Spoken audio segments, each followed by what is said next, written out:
Balik Fort Santo Domingo na po si Janet Lim Napoles matapos ang halos 2 buwang pananatili sa ospital ng Makati.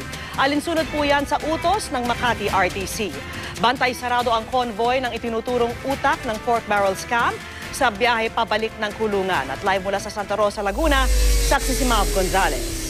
Mav?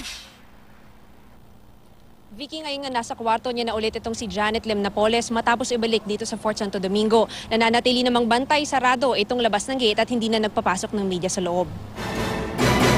Bantay sarado kanina sa ospital ng Makati bago i-discharge kanina si Janet Lim Napoles. Bandang 9:35 ng gabi, inilabas na siya. Nakayuko at may takip na hood ng jacket ang ulo at naka-wheelchair. Idiniretso siya sa isang van, nagwardyado pa rin.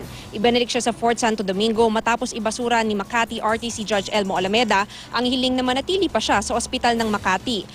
Kasi sa medical progress report ng mga doktor ng ospital ng Makati, pwede na ngang i-discharge si Napoles.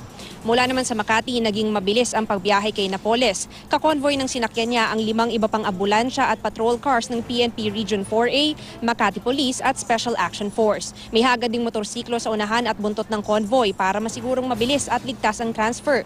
Alas 10:20 ng gabi nang dumating sila dito sa Fort Santo Domingo sa Santa Rosa, Laguna. Matapos lang ang 45 minutong biyahe. Pagdating naman dito sa Fort Santo Domingo, isinara na agad ang gate at hindi nagpapasok ng media. At hanggang ngayon, mahigpit pa rin ang seguridad.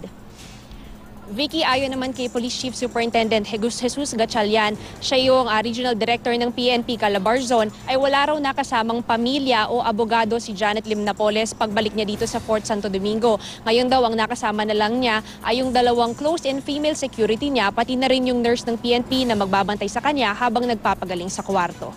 At live mula rito sa Fort Santo Domingo, ako si Mav Gonzalez, ang inyong saksi.